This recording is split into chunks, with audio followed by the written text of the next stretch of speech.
సరిహద్దులు, వాటి యొక్క సమస్యలు, అన్ని దేశాలతో ఏ రకంగా సమస్యలు ఉన్నాయనేది అయిపోయింది. ఆ తర్వాత మనకి జల సరిహద్దులు. భారతదేశానికి జల సరిహద్దులు ఉన్నాయా? 3 వైపులా జల సరిహద్దు ఉంది భారతదేశానికి. చూడండి ఒక్కసారి, ఇది మొత్తం కూడా 3 వైపులా జల సరిహద్దు ఉంది. ఇక్కడ చూస్తే ఇక్కడ అండమాన్ నికోబార్ దీవులు, ఇక్కడ చూస్తే ఇవి లక్షద్వీపులు, ఈ లక్షద్వీపులు, ఈ అండమాన్ నికోబార్ దీవులు. మరి వీటిని చూసినట్టయితే ఈ మొత్తం కూడా దీవులకు కూడా చుట్టూరు నీరు ఆవరించింది. మనం చూసినట్టయితే భారతదేశంలో మొత్తం కూడా 1600 కిలోమీటర్ల మేర భారతదేశం యొక్క దక్షిణ భాగం సముద్రంలోకి చొచ్చుకుపోయినట్టు మనం చూస్తాం. మరి అక్షాంశాల పరంగా చూసినట్టయితే, ఈ అక్షాంశాల పరంగా మనం చూసినట్టయితే 22వ అక్షాంశం వరకు కూడా భారతదేశం జలంలోకి చొచ్చుకుపోయింది, సముద్రంలోకి చొచ్చుకుపోయింది. ఆ తర్వాత మనం చూసినట్టయితే భారతదేశం మొత్తం ఎంత ప్రాంతం తీరరేఖను కలిగి ఉన్నదని చూసినట్టయితే ఇది భారతదేశం యొక్క మెయిన్ ల్యాండ్ అంటారు. ప్రధాన భూభాగం. మెయిన్ ల్యాండ్ అంటే ప్రధాన భూభాగం. ఈ ప్రధాన భూభాగంలో జస్ట్ 6000, చూడండి, 6100 కిలోమీటర్లు తీరరేఖని భారతదేశం కలిగి ఉంది. చాలా జాగ్రత్తగా గమనించాలి. ప్రధాన భూభాగం వరకు 6100 కిలోమీటర్ల మేర తీరరేఖ కలిగి ఉంది భారతదేశం. మరి దీవులతో కలుపుకుంటే మొత్తం భారతదేశం యొక్క తీరరేఖ పొడవు 7516 కిలోమీటర్లు. ఈ డిఫరెన్స్ని మీరు ఖచ్చితంగా గమనించాలి. మెయిన్ ల్యాండ్ ఇంత, తర్వాత దీవులతో కలుపుకుంటే ఈ విధంగా పెరిగింది. ఈ రెండింటి వేరియేషన్ని మీరు గమనించాలి. సో ఇక్కడ మెయిన్ ల్యాండ్లో చూసినట్టయితే, ఇక్కడ దీవుల్లో చూసినట్టయితే అండమాన్ నికోబార్ దీవులు అతి ఎక్కువ తీరరేఖను కలిగి ఉన్నాయి. ఎంత కలిగి ఉన్నాయి అండమాన్ నికోబార్ దీవులు? 1206 కిలోమీటర్ల తీరరేఖను కలిగి ఉన్నాయి. మరి ఇక్కడ మనం మెయిన్ ల్యాండ్లో చూసినట్టయితే, మెయిన్ ల్యాండ్ చూస్తాం. మెయిన్ ల్యాండ్లో ఎన్ని రాష్ట్రాలు తీరరేఖను కలిగి ఉన్నాయి అని క్వశ్చన్ అడిగితే 9 రాష్ట్రాలు కలిగి ఉన్నాయి. మరి 9 రాష్ట్రాల్లో పశ్చిమంగా 5 రాష్ట్రాలు, చూడండి ఒక్కసారి, తూర్పుగా 4 రాష్ట్రాలు తీరరేఖని కలిగి ఉన్నాయి. చూడండి వరుసగా గుజరాత్, మహారాష్ట్ర, గోవా, కర్ణాటక, కేరళ, ఈ 5 రాష్ట్రాలు పశ్చిమంగా కలిగి ఉన్నాయి. ఇటు చూస్తే తమిళనాడు, ఆంధ్రప్రదేశ్, ఒరిస్సా, వెస్ట్ బెంగాల్, ఈ 4 రాష్ట్రాలు తూర్పుగా తీరరేఖను కలిగి ఉన్నాయి. మొత్తం 9 రాష్ట్రాలు తీరరేఖని కలిగి ఉన్నాయి. మరి క్వశ్చన్ ఇది చదివితేనే సరిపోదు. వీటిలో భారతదేశంలో అతి ఎక్కువ తీరరేఖ కలిగిన రాజకీయ విభాగం అని అడిగితే ఏం పెట్టాలి? అండమాన్ నికోబార్ దీవులు పెట్టాలి. ఎందుకని? 1206 కిలోమీటర్ల వరకు తీరరేఖ కలిగి ఉంది. మరి సెకండ్ ఏమని పెట్టాలి? గుజరాత్ పెట్టాలి. ఇది 1154 కిలోమీటర్ల తీరరేఖ కలిగి ఉంది రెండవదిగా. మరి మూడవదిగా అతి ఎక్కువ తీరరేఖ ఏది కలిగి ఉంది? మన ఆంధ్రప్రదేశ్ కలిగి ఉంది. ప్రస్తుతం ఆంధ్ర రాష్ట్రం కలిగి ఉంది. ఇది ఎంత కలిగి ఉంది? 974 కిలోమీటర్ల తీరరేఖ కలిగి ఉంది. మరి నాలుగవదిగా తమిళనాడు 916 కిలోమీటర్ల తీరరేఖ కలిగి ఉంది. ఇక్కడ మీరు గమనించాల్సిన విషయం ఒకటే, రాష్ట్రాలలో అతి ఎక్కువ తీరరేఖ కలిగిందంటే గుజరాత్ పెట్టాలి. అలా కాకుండా భారతదేశంలో ఏ రాజకీయ విభాగం అతి ఎక్కువ తీరరేఖ కలిగి ఉందంటే అండమాన్ నికోబార్ పెట్టాలి. ఇది చాలా ట్విస్ట్గా ఇస్తున్నాడు క్వశ్చను. రాజకీయ విభాగం అడిగినప్పుడు అది, కేవలం రాష్ట్రాలు అడిగినప్పుడు గుజరాత్ అని పెట్టాలి. ఓకే, దీనిలో మనం చూసినట్టయితే భారతదేశంలో ఈ విధంగా జల సరిహద్దు ఉంది. మరి ఈ జల సరిహద్దులో మనం గమనించినట్టయితే ఈ సరిహద్దు ఉన్న దేశాలు ఏమన్నా ఉన్నాయా భారతదేశానికి అంటే జల సరిహద్దు ఉన్న దేశాలు చాలా ఉన్నాయి భారతదేశానికి. దరిదాపులు చూద్దాం. ఇక్కడ ఈ ప్రాంతంలో మనకి మాల్దీవ్స్ ఉన్నాయి, జల సరిహద్దు ఉంది మనకి. మాల్దీవులో జల సరిహద్దు ఉంది. ఇక్కడ మీరు గమనించాల్సింది ఒకటే, జల సరిహద్దు అంటే ఏంటి? ఏమీ లేదు, ఒక నీటి ఏదైతే రెండు దేశాల మధ్య ఉన్న నీటి భాగాన్ని మనం సరిహద్దుగా గుర్తించుకుంటున్నాం. ఇక్కడ చూడండి, ఇక్కడ శ్రీలంకకి మనకి మధ్యలో ఈ జలం ఉంది కదా, మరి ఈ జల ప్రాంతాన్ని మనం సరిహద్దు అనుకుంటున్నాం. మరి శ్రీలంకకి మనకున్న జల సరిహద్దు ఏంటి? పాక్ జలసంధి. జలసంధి అంటే రెండు విశాలమైన జలభాగాలను కలుపుతూ ఏటిని కలుపుతుంది చెప్పండి? హిందూ మహాసముద్రాన్ని, ఇటు బే ఆఫ్ బెంగాల్ని, బంగాళాఖాతాన్ని, హిందూ మహాసముద్రాన్ని కలుపుతూ రెండు భూభాగాలను విడదీసే జలభాగాన్ని మనం ఏమంటున్నాం? జలసంధి అంటున్నాం. అర్థమైందా? జలసంధి అంటే ఏంటంటే రెండు విశాలమైన జలభాగాలను కలుపుతూ రెండు భూభాగాల్ని విడదీసే జలభాగాన్ని, ఇది జలభాగమే కదా, జలభాగాన్ని జలసంధి అంటున్నాం. మరి వీటి రెండిటికి మధ్య ఉన్న మొన్న బార్డర్ ఏంది అంటే జలసంధి ఏంటంటే పాక్ జలసంధి అంటారు. పాక్ జలసంధి అంటారు. అదేవిధంగా అంటే జల సరిహద్దు ఏంది ఇక్కడ? పాక్ జలసంధి. అదేవిధంగా ఇక్కడ చూసినట్టయితే మనకి మాల్దీవులు ఉన్నాయి. మన దేశానికి దక్షిణంగా మాల్దీవులు ఉన్నాయి. ఈ మాల్దీవులకి మనకి మధ్య ఉన్న జలసంధి అంటే సరిహద్దు ఏంటి? 8 డిగ్రీలుగా ప్యారలల్, 8 డిగ్రీ ప్యారలల్ అంటారు. ఏంటిది? 8 డిగ్రీ ప్యారలల్ అంటారు. అలా కాకుండా ఇక్కడ ఒక్కసారి చూడండి, ప్రపంచ పటాన్ని ఒక్కసారి మనం చూసినట్టయితే ఈ ప్రాంతంలో మనకి తైవాన్ ఉంటుంది. మరి ఈ ప్రాంతంలో మనం చూసినట్టయితే ఇక్కడ ఇండోనేషియా ఉంటుంది. ఇండోనేషియాకి మనకి మధ్య జల సరిహద్దుగా దేన్ని పెట్టుకున్నాం? గ్రేట్ ఛానల్గా పెట్టుకున్నాం.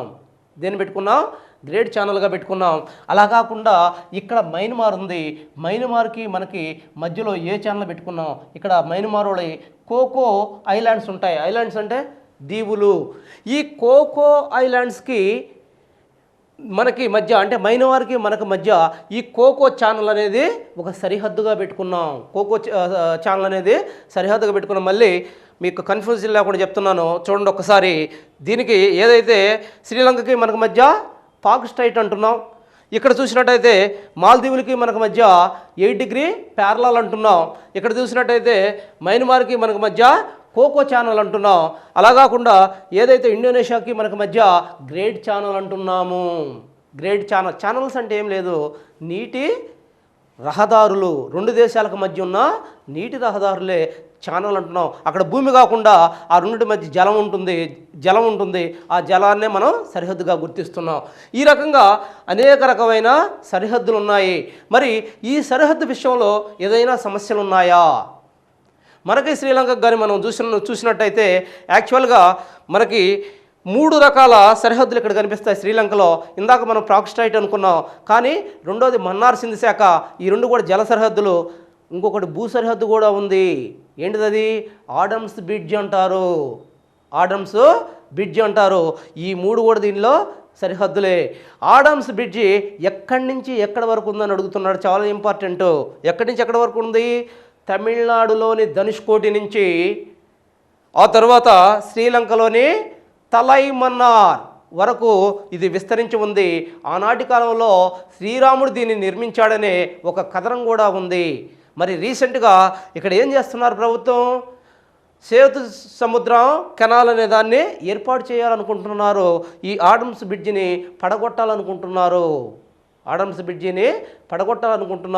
మరి మొన్న రీసెంట్గా బిట్ అడిగాడు, ఆడమ్స్ బ్రిడ్జిని పడగొట్టాలనేది బ్రిటిష్ కాలం నుంచి ఉంది.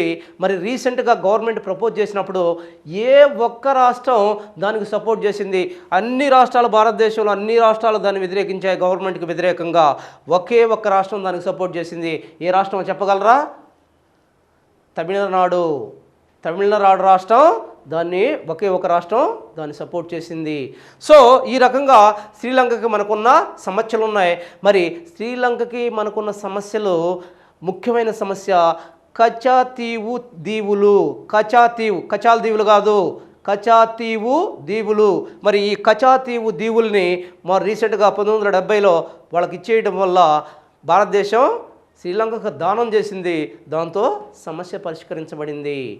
ఈ రకంగా జల సరిహద్దులు వాటికి ఉన్న సమస్యలు కూడా మనం చెప్పుకున్నాం ఇక్కడ. మరి ఆ తర్వాత మనం చూసినట్టయితే భారతదేశానికి ఉన్న చిట్ట చివరి ప్రాంతాలు ఏంటి, చాలా ఇంపార్టెంట్. చిట్ట చివరి ప్రాంతాలు ఏంటి? మనం యాక్చువల్గా భారతదేశాన్ని చూసినప్పుడు జమ్మూ కాశ్మీరు ఇటు రాష్ట్రాల వారీగా చూస్తే ఇటు చివర ఉత్తర చివర జమ్మూ కాశ్మీర్, దక్షిణ చివర తమిళనాడు, మరి పశ్చిమ చివర గుజరాత్, ఇటు తూర్పు చివరగా అరుణాచల్ ప్రదేశ్ చూస్తాం. అలా కాకుండా పాయింట్స్ వారీగా మరీ చిట్ట చివర పాయింట్స్గా మనం గుర్తించాలంటే చాలాసార్లు అడుగుతున్నాడు దీన్ని. బాగా చూడండి.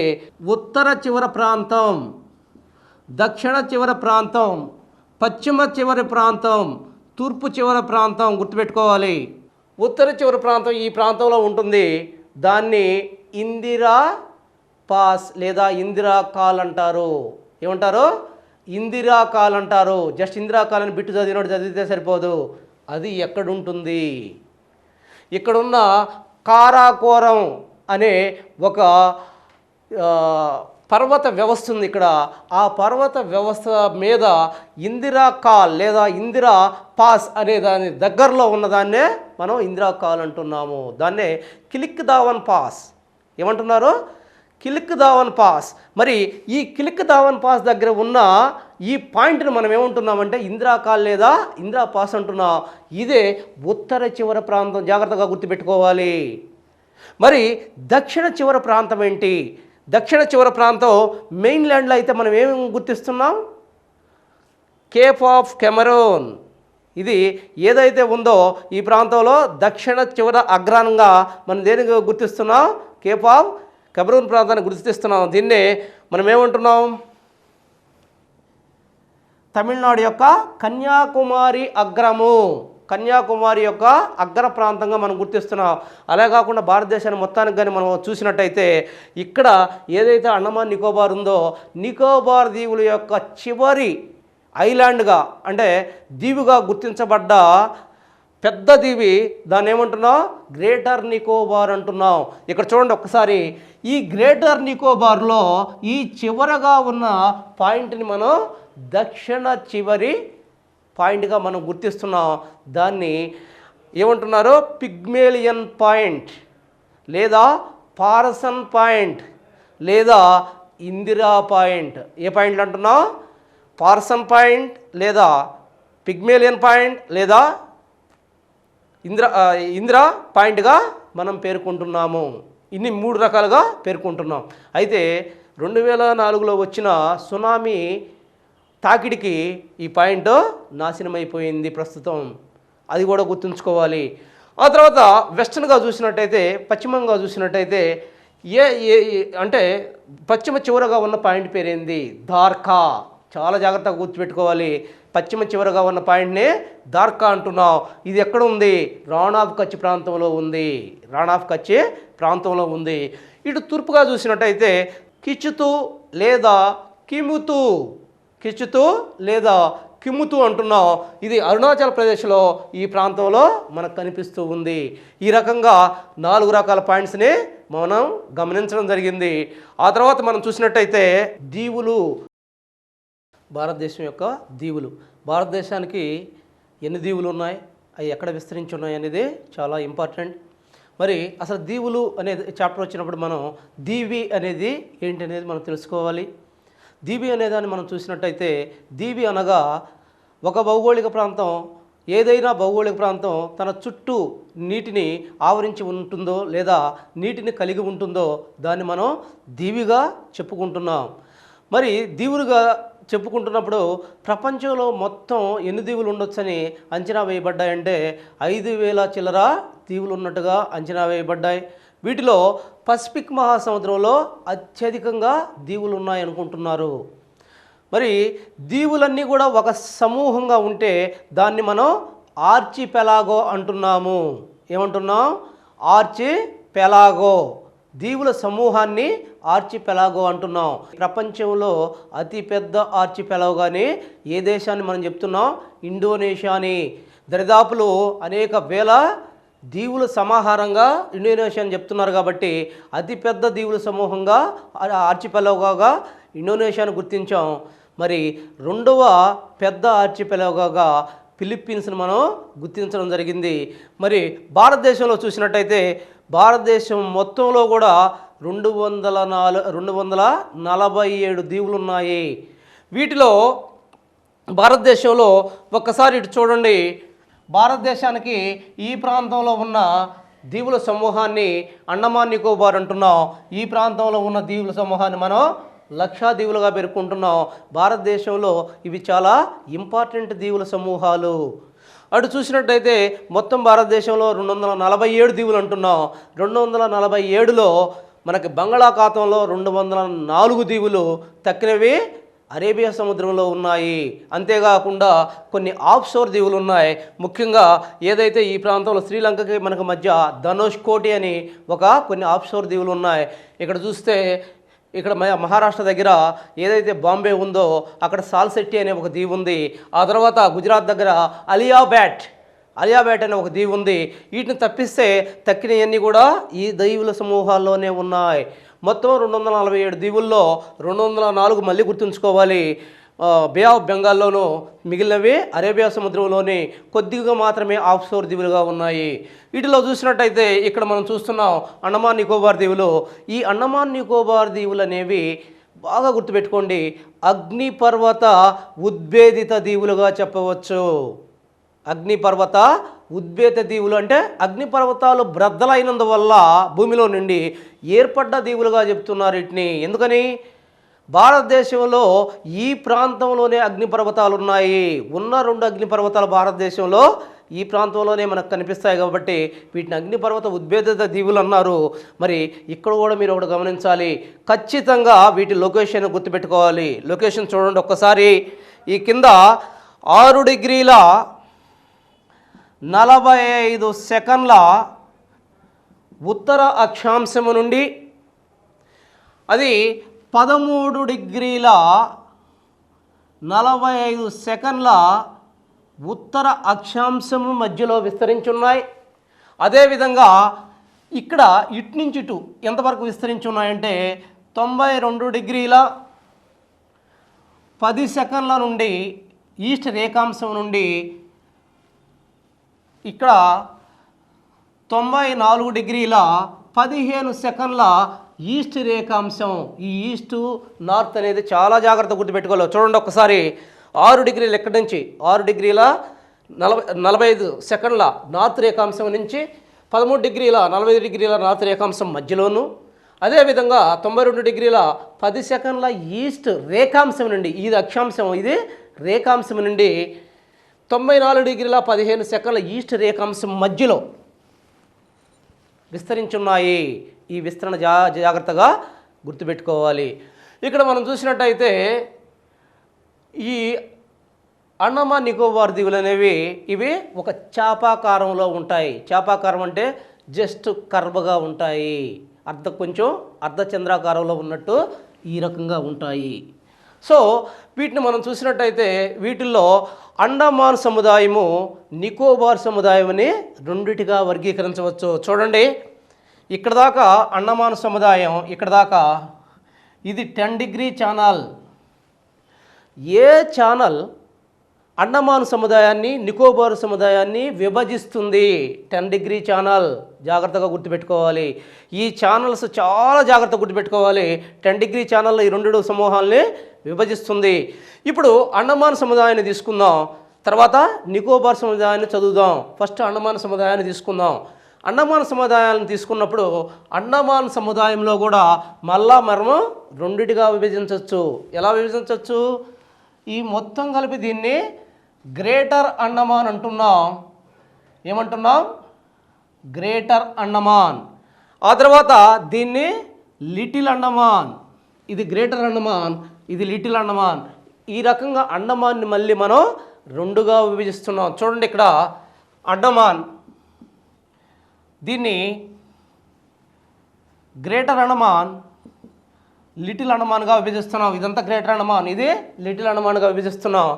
లిటిల్ అండమాన్ చిన్నది, దాన్ని వదిలేస్తే గ్రేటర్ అండమాన్లో మనకి 3 పెద్ద దీవులు కనిపిస్తున్నాయి.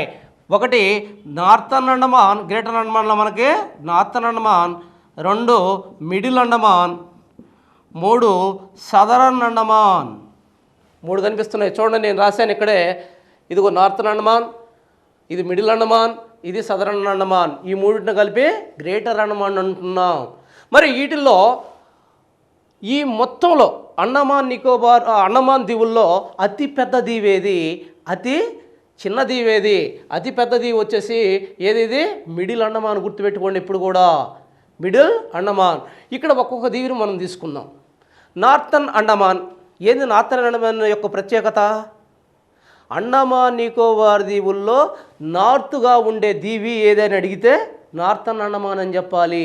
ఇక్కడ చూడండి, సదరన్గా ఉన్న దక్షిణంగా ఉన్న దీవి ఏదైనా అడిగితే గ్రేటర్ నికోబార్ అని చెప్పాలి. జాగ్రత్తగా గమనించి మొత్తం మీద అడిగినప్పుడు. అలా కాకుండా కేవలం అండమాన్ గ్రూపులోనే నార్త్గా అంటే ఉత్తరంగా ఉన్న దీవి ఏదన్నప్పుడు నార్థన్ అండమాన్, దక్షిణంగా ఉన్న దీవి ఏదన్నప్పుడు లిటిల్ అండమాన్ అని చెప్పాలి. చాలా జాగ్రత్తగా ఉండాలి మీరు. ఇక్కడ చూసినట్టయితే ఫస్ట్ నార్థన్ అండమాన్ ఏంది ఇంపార్టెంట్? ఈ మొత్తంలో కూడా నార్త్గా ఉంది ఇది, లేదా దీనిలో చూసుకున్నా నార్త్గానే ఉంది, ఉత్తరంగానే ఉంది. ఈ నార్థన్ అండమాన్ ఇంపార్టెంట్ ఏంటి అని మనం చూసినప్పుడు ఇక్కడ అండమాన్ నికోబార్ దీవుల్లోనే ఎత్తైన శిఖరమైన శాడిల్ పీక్, రెండోసారి చెప్తున్నాను, శాడిల్ పీక్ ఏందది? ఈ మొత్తంలో ఎత్తైన శిఖరం. ఈ సమాచారం దరిదాపులు మీకు ఏ టెక్స్ట్ బుక్కుల్లో ఉండదో, చాలా జాగ్రత్తగా గమనించండి. శాడిల్ పీక్ అనేది ఈ ప్రాంతంలో ఉంటుంది. ఇది ఈ మొత్తంలో ఎత్తైన శిఖరంగా మనం చెప్పవచ్చు. ఆ తర్వాత భారతదేశంలో 2 అగ్నిపర్వతాలు ఉన్నాయని చెప్పుకున్నాం. వాటిల్లో క్రియారహిత అగ్నిపర్వతం నార్కోండం. క్రియారహిత అంటే ఎటువంటి క్రియ ఉండదు, యాక్టివ్నెస్ లేదు, ఊరికే నిర్లిప్తంగా ఉంది. అటువంటి అగ్నిపర్వతం నార్కోండం ఎక్కడుంది? ఇది నార్థన్ అండమాన్లో ఉంది. గమనించాలి. ఇప్పుడు 2 ఉన్నాయి నార్థన్ అండమాన్లో మనకి. ఏంటి అవి? ఒకటి శాడిల్ పీక్, 2 నార్కోండం అగ్నిపర్వతం. ఈ 2 నార్థన్ అండమాన్లో ఉన్నాయి. చాలా జాగ్రత్తగా ఉండాలి. మరి సదరన్ అండమాన్ దగ్గరికి వచ్చాం. ఏంది సదరన్ అండమాన్ యొక్క ఇంపార్టెన్స్? మొత్తంలో మిడిల్ అండమాన్కి వచ్చాం. మిడిల్ అండమాన్ యొక్క ఇంపార్టెన్స్ ఏంటి? ఈ మిడిల్ అండమాన్ అనేది ఈ మొత్తం మీద పెద్ద దీవిగా గుర్తించవచ్చు. రెండోది ఏంటంటే బ్యారన్ అగ్నిపర్వతం ఉంది ఇక్కడ. ఏ అగ్నిపర్వతం ఉంది? బ్యారన్ అనే అగ్నిపర్వతం ఉంది. ఇది క్రియాజనిత అగ్నిపర్వతం. బాగా గుర్తించండి, ఇది క్రియారహిత అగ్నిపర్వతం, ఇది క్రియాజనిత అగ్నిపర్వతం. బ్యారన్ ఐలాండ్ అంటారు. ఈ బ్యారన్ ఐలాండ్ అనేది ఎప్పుడు పేలుతుందో ఎవడికి అర్థం కాని పరిస్థితి. అందుకనే ఇక్కడ జన సమాచారం అనేది పెద్దగా ఉండదు, అది గుర్తుపెట్టుకోవాలి. ఆ తర్వాత మిడిల్ అండమాన్ 2 ఇంపార్టెంట్ చెప్పాం. ఒకటి అన్నిటికన్నా పెద్దది, దీంట్లో అగ్నిపర్వతం ఉంది, బ్యారన్ అగ్నిపర్వతం ఉంది. 3 సదరన్ అండమాన్. దీని యొక్క ఇంపార్టెన్స్ ఏంటి? ఈ మొత్తానికి అండమాన్ నికోబార్ దీవులు మొత్తానికి రాజధాని ఏంటి? Port Blair. దీని యొక్క రాజధాని పోర్ట్ బ్లేయర్. ఇది సదరన్ అండమాన్లో ఉంది. మొన్న రీసెంట్గా క్వశ్చన్ ఎట్లా అడిగాడు, అండమాన్ నికోబార్ దీవుల యొక్క రాజధాని ఆయన పోర్ట్ బ్లేయర్, అండమాన్ నికోబార్ దీవుల యొక్క రాజధాని ఏంది అని అడగలేదు. అండమాన్ నికోబార్ దీవుల రాజధాని అయిన పోర్ట్ బ్లేయర్ ఏ ఐలాండ్లో ఉంది అని అడిగాడు.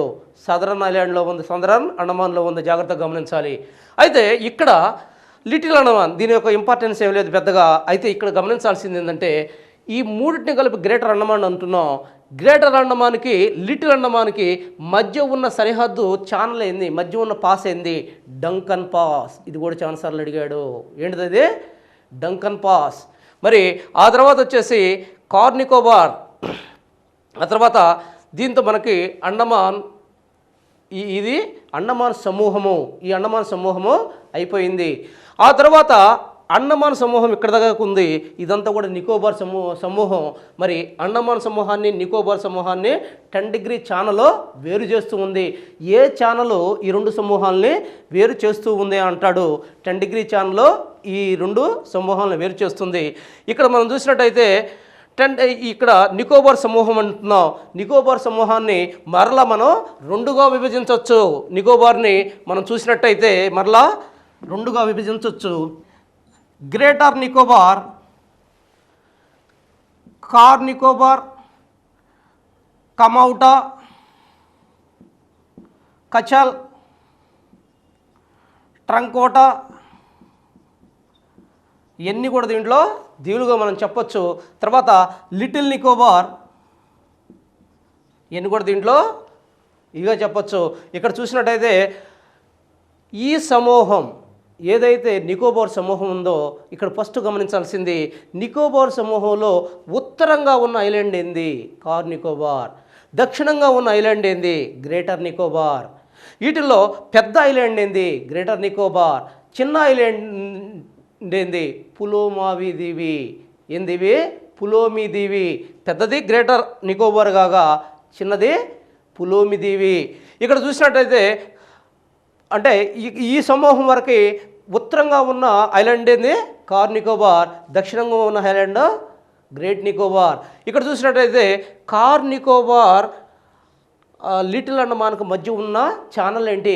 ఎన్ని క్వశ్చన్స్ అంటే కొన్ని వందల క్వశ్చన్స్ మీరు ఫ్రేమ్ చేసుకోవచ్చు. చూడండి, ఈ 10 డిగ్రీ ఛానల్ని మనం ఇందాక ఏమనుకున్నాం? అండమాన్ నికోబార్ దీవుల మధ్య ఉన్న ఛానల్ ఏంటి? 10 డిగ్రీ ఛానల్ అన్నాం. మరి ఇక్కడ ఇట్ట కూడా అడగవచ్చు క్వశ్చను, లిటిల్ అండమాన్కి కార్ నికోబార్కి మధ్య ఉన్న ఛానల్గా కూడా 10 డిగ్రీ ఛానలే. ఇట్ట కూడా క్వశ్చన్ అడగవచ్చు. మరి ఇక్కడ చూసినట్టయితే కార్ నికోబార్, ఇంకొక ఇంపార్టెంట్ ఇది, కార్ నికోబార్కి ఉత్తరంగా ఉన్న దీవి, నికోబార్లో ఉత్తరంగా ఉన్న దీవి. అంతేకాకుండా కార్ నికోబార్కి ఈ కమౌటాకి మధ్య పెంచల్ ఛానల్ ఉంది. చాలా జాగ్రత్తగా రాసుకోండి మీరు కావాలంటే ఏదైనా నోట్స్ మీద. కార్ నికోబార్కి కమౌటాకి మధ్య పెంచల్ ఛానల్ ఉంది.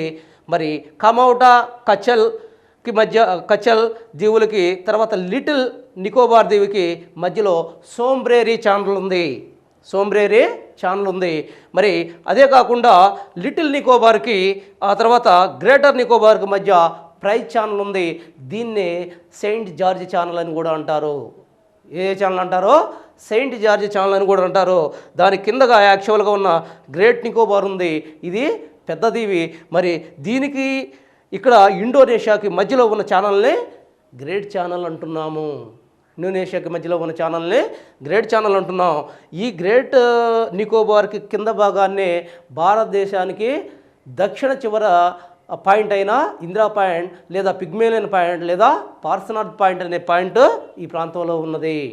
సో ఇక్కడ చూసినట్టయితే మనకి ఇది దీని యొక్క ఫిజికల్ సిచ్యువేషన్. దేనికి? అండమాన్ నికోబార్ యొక్క ఫిజికల్ సిచ్యువేషన్ని మనం చెప్పుకున్నాం. ఇక్కడి నుంచి వీళ్ళ యొక్క అసలు ఏ ఏ జాతులు ఉంటాయి అండమాన్ నికోబార్ దీవుల్లో మనం చూసినట్టయితే, ఈ అండమాన్ నికోబార్ దీవులు ఒకప్పుడు యాక్చువల్గా ఎవరైతే భారతదేశానికి వలస వచ్చిన జాతుల ఆదిమ జాతులు ఇక్కడ జీవించాయని చెప్పుకుంటారు. బ్రిటిష్ వారి కాలంలో ఇక్కడ భారతీయుల్ని కారాగారంలో బంధించడానికి ఈ దీవులు ఉపయోగపడ్డాయి. ప్రస్తుతం ఈ దీవుల్ని యాక్చువల్గా చూస్తే ఇక్కడ ఎవరు నివసిస్తున్నారు? నీగ్రుటోలు నివసిస్తున్నారు. వీటిలో అనేక రకమైన జాతులు ఉన్నాయి. సెంటినలీస్, వీటిలో అనేక రకమైన జాతులు ఉన్నాయి. సెంటినలీస్ అనే జాతి, ఉరికి అనే జాతి, అనేక జాతులు ఉన్నాయి. వీళ్ళందరూ కూడా నీగ్రోస్గా మనం చెప్పవచ్చు. నీగ్రుడో జాతి, వివిధ రకాల నీగ్రోలు ఇక్కడ నివసిస్తూ ఉన్నారు. వీరందరూ కూడా ఆదిమ జాతులు. వీళ్ళందరూ కూడా పురాతన రకమైన వ్యవసాయ విధానాల్ని అవలంబిస్తున్నారు. మరి వీరి యొక్క ప్రధానమైన వ్యవసాయంలో ప్రధానంగా వీరు పండించే పంట ఆహార పంట వరిగా మనం చెప్పుకోవచ్చు. మరి వరిని వీరు ముఖ్యంగా ఈ ప్రాంతంలో, అండమాన్ ప్రాంతంలో వరిని పండిస్తున్నారు. మరి వాణిజ్య పంటలు ఏమైనా పండిస్తున్నారా అని మనం కానీ ఒకసారి ఆలోచించినట్టయితే 2 రకాల వాణిజ్య పంటలు ఈ ప్రాంతంలో పండించడం జరుగుతుంది. ఒకటి కొబ్బరి, 2 వక్కలు. బాగా వినండి, 1 కొబ్బరి, 2 వక్కలు. ఇక్కడ విచిత్రం ఏంటంటే ఈ ప్రాంతం అంతా కూడా వరిని పండిస్తే, మరి అండమాన్ సమూహం అంతా కూడా వరిని పండిస్తే, నికోబార్ సమూహం అంతా కూడా వాణిజ్య పంటలైన కొబ్బరి మరియు వక్కలను పండిస్తున్నారు. మరి వీళ్ళ జీవనాధారం మొత్తం కూడా ఆహార సేకరణ, అంతేకాకుండా చేపల పట్టడం మీద ఆధారపడి ఉంది. ఇది అండమాన్ నికోబార్ దీవుల గురించిన మొత్తం సారాంశం ఇది. మరి అండమాన్ నికోబార్ దీవుల తర్వాత మనకి మరి ఒక పెద్ద దీవులుగా చెప్పుకోబడ్డ దీవులు లక్షద్వీపులు. ఇప్పుడు మనం లక్షద్వీపుల గురించి మాట్లాడుకుందాం.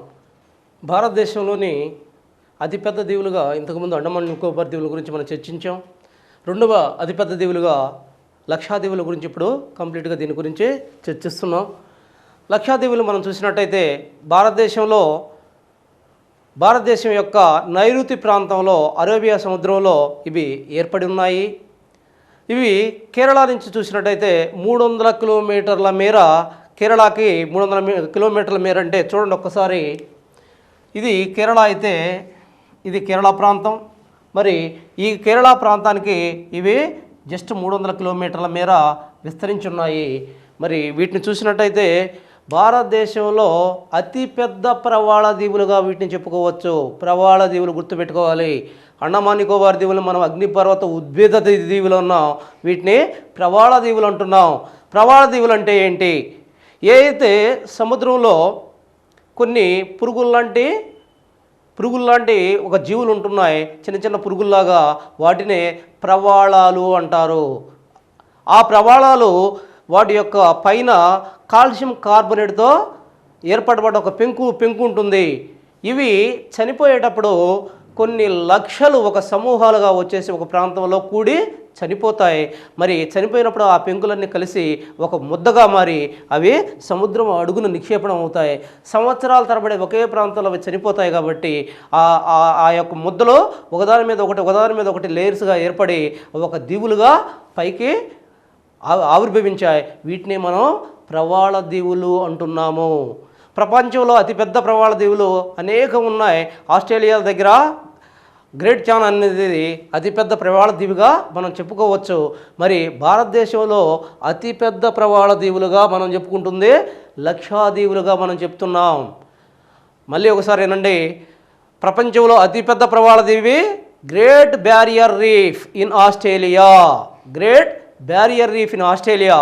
మరి భారతదేశంలో లక్షద్వీపులు అతిపెద్ద ప్రవాళ దీవులు. మరి ఈ ప్రవాళ దీవులను మనం చూసినట్టయితే లక్షద్వీపులు మనకి కేరళకి 300 కిలోమీటర్ల దూరంలో అరేబియా సముద్రంలో విస్తరించి ఉన్నాయి. మరి ఈ ప్రవాళ దీవుల్లో మొత్తం దీవులు 36 దీవులుగా చెప్పుకోవచ్చు. ఈ 36 దీవులు 32 చదరపు కిలోమీటర్ల వైశాల్యాన్ని కలిగి ఉన్నాయి. అయితే వీటిలో చాలా జాగ్రత్తగా గమనించాలి. 25% ప్రాంతం మాత్రమే జీవనానికి అనుకూలంగా ఉంది. అంటే మనుషులు జీవించడానికి ఇందులో ఎంత భాగం అనుకూలంగా ఉంది? 25% మాత్రమే. చాలాసార్లు అడిగడి క్వశ్చను. లక్షద్వీపుల్లో ఎంత ప్రాంతంలో మనుషులు జీవించగలుగుతున్నారు? 25% మాత్రమే జీవిస్తున్నారు. ఇక్కడ గుర్తుపెట్టుకోవాల్సింది ఏంటంటే మొత్తం ఇక్కడ జీవించే జనాభాలో 97% ముస్లిములే. ఎంతమంది? 97% జనాభా ముస్లింలే.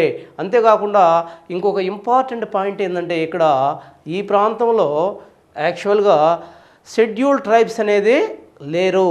షెడ్యూల్ ట్రైబ్స్ అంటే షెడ్యూల్ తెగలు, షెడ్యూల్ ఎస్టీలు అంటాం మనం. ఈ షెడ్యూల్ తెగలు లేని కేంద్రపాలిత ప్రాంతం ఏది అన్నప్పుడు లక్షద్వీపులను గుర్తుపెట్టుకోవాలి. మరి ఈ లక్షద్వీపుల్లో మనం చూసినట్టయితే యాక్చువల్గా ఇక్కడ ఆహార పంట ఏంటి? ఇలా వాణిజ్య పంట కొబ్బరే, ఆహార పంట కూడా కొబ్బరే. ఈ కొబ్బరిని ఎక్స్పోర్ట్ చేసి తమకు కావలసిన ఆహార ధాన్యాల్ని దిగుమతి చేసుకుంటూ జీవనాన్ని సాగిస్తున్నారు. కానీ విచిత్రం ఏంటంటే ఇంత దూరంలో ఉన్న వీళ్ళు కూడా అక్షరాస్యతలో భారతదేశంలోని అనేక రాష్ట్రాల కన్నా ముందున్నారు. కేరళ తర్వాత అత్యధిక అక్షరాస్యత గల ప్రాంతం ఇదే. అత్యధిక సెక్స్ రేషియో కలిగిన ప్రాంతం కూడా ఇదిగా గుర్తుంచుకోవచ్చు. అంతగా అభివృద్ధి చెందింది. మరి వీళ్ళ యొక్క జీవనాధారం మెయిన్ చేపల అంటే కొబ్బరితో పాటు చేపలు పట్టడం మీద వీళ్ళ జీవనాధారం ఆధారపడి ఉంది. ఆ తర్వాత మనం చూసినట్టయితే లక్షద్వీపుల్లో ముఖ్యంగా అసలు ఏ దీవులు ఉన్నాయి? ఫస్ట్ లక్షద్వీపులు కానీ మనం చూసినట్టయితే దీని యొక్క ఇక్కడ కూడా మనం గుర్తుపెట్టుకోవాల్సింది వీటి యొక్క అక్షాంశ రేఖాంశాలను ఖచ్చితంగా మనం గుర్తుంచుకోవాలి. ఎక్కడి నుంచి ఎక్కడ దాకా ఉన్నాయి ఇవి? ఇది 8 డిగ్రీల ఛానల్ అన్నాం. 8 డిగ్రీల నార్థన్ అక్షాంశం నుంచి ఉత్తర అక్షాంశం నుంచి ఇక్కడ 12 డిగ్రీల ఉత్తర అక్షాంశం మధ్య విస్తరించి ఉన్నాయి.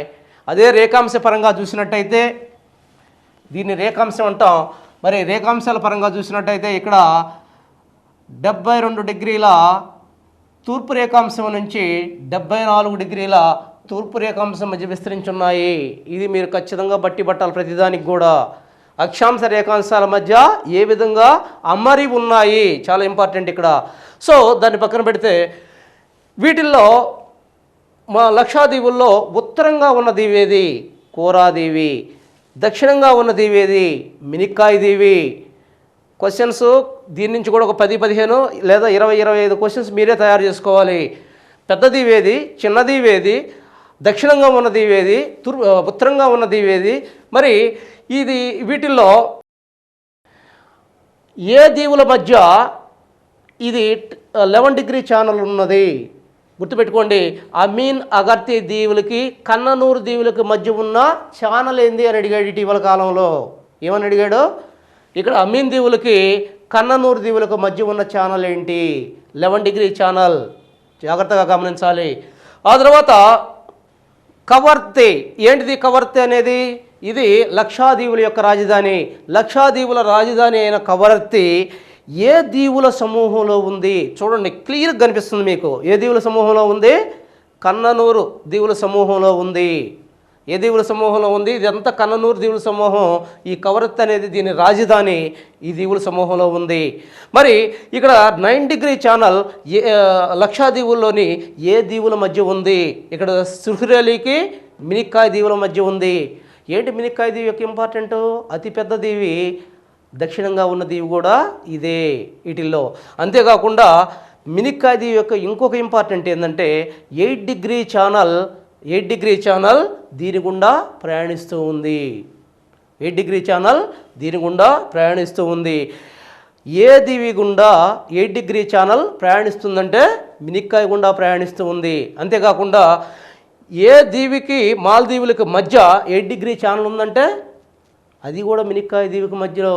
మినిక్కాయ్ దీవికి మాల్దీవులకు మధ్యలో 8 డిగ్రీ ఛానల్ ఉంది. 2 రకాలుగా అడుగుతున్నాడు క్వశ్చన్స్.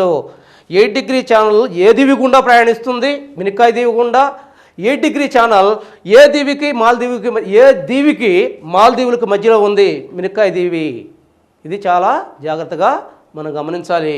సో లక్షాదీవులో ఈ రకంగా మనం వాటి యొక్క దీవుల సమూహాన్ని, వాటిని వేరు చేస్తున్న అనేక రకాలైన ఛానల్స్ని, అంతేకాకుండా అక్కడ ఏ ఏ జాతులు జీవిస్తున్నారు, వాళ్ళ యొక్క ఆహార అలవాట్ల గురించి మనం ఇప్పుడు చర్చించుకున్నాం.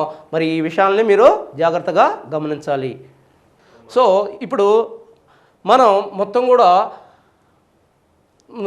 అంటే నియర్లీ 9 పాయింట్లు మనం భారతదేశ క్షేత్రీయ అమరికలో ఏ ఏ పాయింట్లు భారతదేశం క్షేత్రీయంగా ఏ విధంగా అమరి ఉందనే దాని గురించి మొత్తం కూడా మనం 9 పాయింట్లు చెప్పుకున్నాం.